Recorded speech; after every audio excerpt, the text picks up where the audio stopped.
오늘은 또 어떤 신박한 사연을 들려드릴까요? 구독과 좋아요 부탁해요. 주변에서는 저를 부러워했습니다. 결혼 28년 차, 여전히 손 꼭 잡고 다니는 부부. 생일마다 깜짝 선물이 도착하고 기념일엔 꽃다발이 배달되는 집. 친구들은 말했죠. 너는 전생에 나라를 구했나 봐. 시어머니조차 우리 아들 복에 산다고 하셨으니까요. 그런데 이상하지 않나요? 그렇게 사랑받는 사람이 왜 매일 밤 거울 앞에서 한숨을 쉴까요? 왜 남편이 퇴근하는 소리만 들어도 심장이 조여올까요? 왜 이렇게 잘해주는 사람 곁에서 나는 점점 작아지기만 할까요? 저는 58세 주영숙입니다. 30에 결혼해서 올해로 28년을 함께 살았어요. 남편은 중견기업 임원 출신이고 퇴직 후에도 자문일을 하고 있죠. 누가 봐도 든든한 사람입니다. 경제적으로 부족함 없이 살았고 아이 둘 잘 키워 출가시켰고 이제 노후를 함께 보내면 되는 나이가 됐어요. 그런데 저는 요즘 이런 생각을 합니다. 이 사람과 남은 인생을 함께 보내야 할까? 아니, 더 솔직히 말하면 이렇습니다. 이 사람 곁에서 나는 왜 이렇게 숨이 막힐까? 혹시 지금 이 이야기가 궁금하시다면 좋아요와 구독 버튼 한 번씩만 눌러주세요. 저와 비슷한 고민을 안고 계신 분들께 이 이야기가 작은 위로가 되었으면 좋겠습니다. 오늘 저는 처음으로 이 이야기를 꺼내봅니다. 겉으로는 완벽해 보이는 결혼 생활, 그 안에서 서서히 무너져 내렸던 저 자신에 대해서요. 남편 기정 씨를 처음 만난 건 1996년 30살 되던 해였습니다. 직장 선배 소개로 만난 자리에서 그는 첫눈에 달랐어요. 단정한 옷차림, 부드러운 말투, 여자를 대하는 태도가 너무나 세련됐죠. 식당에 들어서자마자 제 의자를 빼주더니 메뉴판을 건네며 이렇게 말했어요. 천천히 고르세요. 오늘은 영숙 씨가 먹고 싶은 거 다 시켜도 돼요. 그 한마디에 마음이 녹았습니다. 전 남자친구는 만나면 늘 본인 얘기만 했거든요. 그런데 이 사람은 달랐어요. 제 이야기에 귀 기울이고 고개 끄덕이며 눈을 맞춰주었습니다. 연애 시절 내내 그는 완벽했습니다. 데이트 코스는 항상 그가 짰고 어디를 가든 제가 불편할 틈이 없었어요. 무거운 짐은 절대 들지 못하게 했고 길을 걸을 때면 차도 쪽에 서서 저를 보호했죠. 친구들은 눈을 동그랗게 뜨며 물었습니다. 야, 그 사람 진짜 그래? 요즘 세상에 그런 남자가 어딨어? 저도 믿기지 않았어요. 이렇게 좋은 사람이 왜 나한테 왔을까 싶었죠.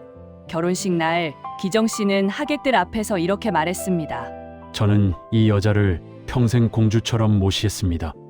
제가 줄 수 있는 가장 좋은 것들만 주고 싶습니다. 하객들은 박수를 쳤고 어머니는 눈물을 훔치셨어요. 저도 울었습니다. 너무 행복해서요. 신혼 시절은 정말 꿈 같았습니다. 퇴근하면 꽃을 사들고 왔고 주말이면 맛집을 찾아다녔죠. 피곤하다고 하면 바로 피부과 예약을 잡아줬고 옷이 마음에 든다고 하면 그 자리에서 카드를 내밀었어요. 당신은 내 여자니까. 내 여자는 제일 예쁘고 제일 좋은 것만 입어야 해. 그 말이 그땐 그렇게 좋았습니다. 주변 사람들은 저를 부러워했어요. 시어머니도 아들 자랑을 늘어놓으셨죠. 우리 기정이가 원래 여자한테 잘해. 어려서부터 엄마한테도 그랬어. 결혼 5년 차까지 저는 의심 한번 해본 적 없었습니다. 내가 정말 좋은 사람을 만났구나. 내 인생에 이런 행운이 오다니? 친구들 결혼 얘기 들으며 속으로 안도하기도 했어요. 나는 저런 고생 안 해도 되는구나 싶었죠.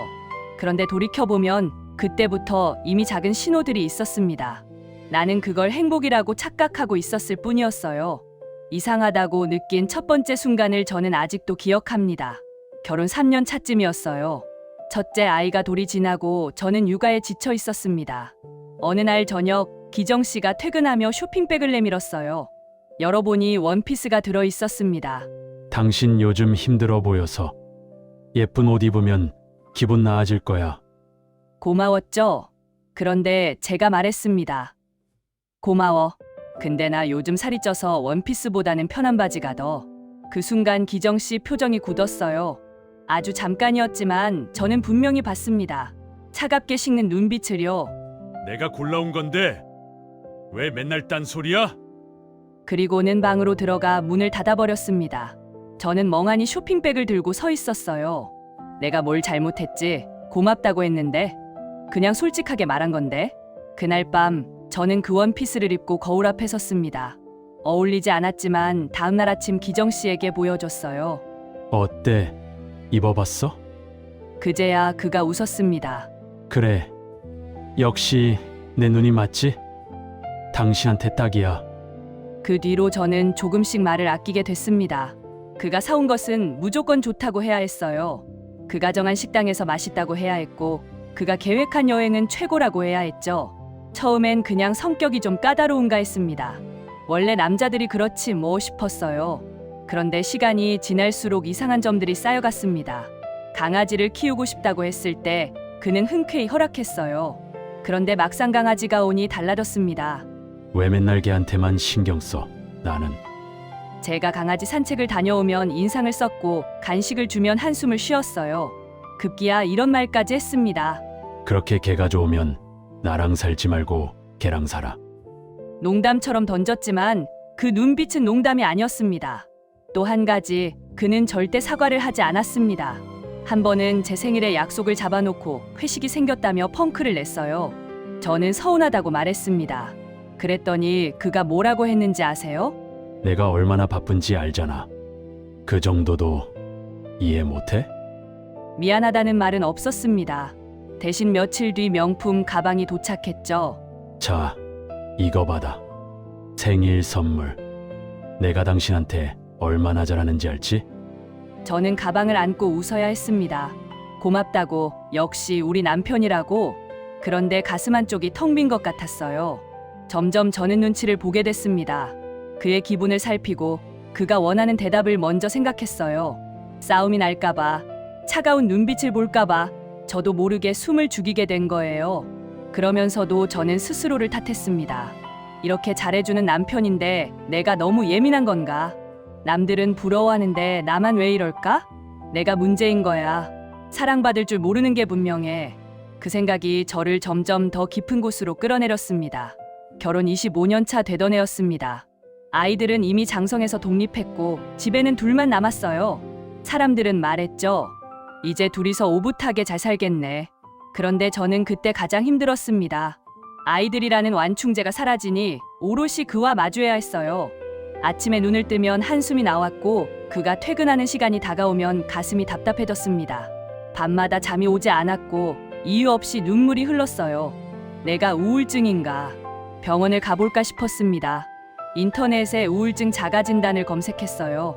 이것저것 읽다가 우연히 어떤 글을 보게 됐습니다. 나르시시스트 배우자의 특징, 호기심에 클릭했습니다. 그리고 저는 화면 앞에서 굳어버렸어요. 과도한 선물 공세로 상대를 압도한다. 상대의 의견을 무시하고 자기 방식을 강요한다. 절대 사과하지 않고 잘못을 인정하지 않는다. 상대가 다른 곳에 관심을 두면 질투하고 불쾌해한다. 깊은 대화를 피하고 자기 이야기만 한다. 비판을 받으면 화를 내거나 상대를 비난한다. 물질적으로 잘해주면서 정서적으로는 착취한다. 한 줄 한 줄 읽을 때마다 소름이 돋았습니다. 이건 누가 우리 집을 들여다본 거 아닌가 싶을 정도였어요. 그날 밤 저는 관련 글을 밤새 읽었습니다. 영상도 찾아보고 책 제목도 메모했어요. 알면 알수록 퍼즐 조각이 맞춰지는 기분이었습니다. 아, 그래서 그랬구나. 그가 내 의견을 물으면서도 결국 자기 뜻대로 했던 거. 내가 힘들다고 하면 그럼 나 나쁜 사람 만들지 말고 그만둬라고 했던 거. 술 마시면 갑자기 돌변해서 무서운 말을 쏟아냈던 거. 다음 날이면 아무 일도 없던 것처럼 굴었던 거. 그리고 무엇보다 그가 늘 했던 그 말. 나만한 남자 없어. 나한테 잘해. 그게 사랑이 아니었습니다. 그건 자기 확인이었어요. 자신이 얼마나 대단한 사람인지, 얼마나 좋은 남편인지 끊임없이 확인받고 싶었던 거예요. 저는 그의 거울이었던 겁니다. 그의 완벽함을 비춰주는 도구. 제가 다른 모습을 비추면 그는 견디지 못했던 거예요. 그날 밤 저는 처음으로 생각했습니다. 내가 이상한 게 아니었어. 이렇게 힘든 게 당연한 거였어. 눈물이 멈추지 않았습니다. 하지만 그건 슬픔의 눈물만은 아니었어요. 28년 만에 처음으로 저 자신을 이해하게 된 눈물이었습니다. 나르시시즘에 대해 알게 된 뒤 저는 달라지려고 노력했습니다. 책에서 읽은 대로 해봤어요. 감정적으로 반응하지 않기, 그의 말에 휘둘리지 않기, 적당한 거리를 두고 나를 지키기.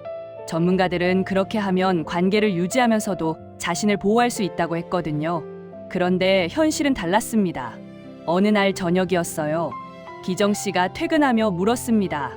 주말에 내 후배 부부 만나기로 했어. 괜찮지? 예전 같았으면 응, 알았어 했을 거예요. 그런데 그날은 용기를 냈습니다. 나 주말에 좀 쉬고 싶은데 다음에 만나면 안 될까? 순간 거실 공기가 얼어붙었습니다. 뭐, 내가 벌써 약속했는데. 미리 나한테 물어봤으면 좋았을 텐데 그 말이 끝나기가 무섭게 기정 씨 얼굴이 일그러졌어요. 아니, 내가 언제부터 당신 허락받고 약속 잡았어? 내 후배 만나겠다는데 그것도 안 돼? 당신이 뭔데? 심장이 쿵쿵 뛰었습니다. 하지만 저는 침착하게 말했어요. 나도 내 의견이 있어. 그냥 한번 물어봐줬으면 좋겠다는 거야. 그러자 기정 씨가 소리를 질렀습니다. 야, 내가 평생 당신한테 얼마나 잘했는데. 갖고 싶다는 거 다 사줬지. 편하게 살게 해줬지. 뭐가 불만이야? 요즘 왜 이래 진짜? 저는 대답하지 않았습니다. 그랬더니 더 화를 냈어요. 말을 해. 말을. 왜 맨날 그렇게 입 다물고 있어? 당신 나 무시하는 거야? 그리고 이 말을 내뱉었습니다.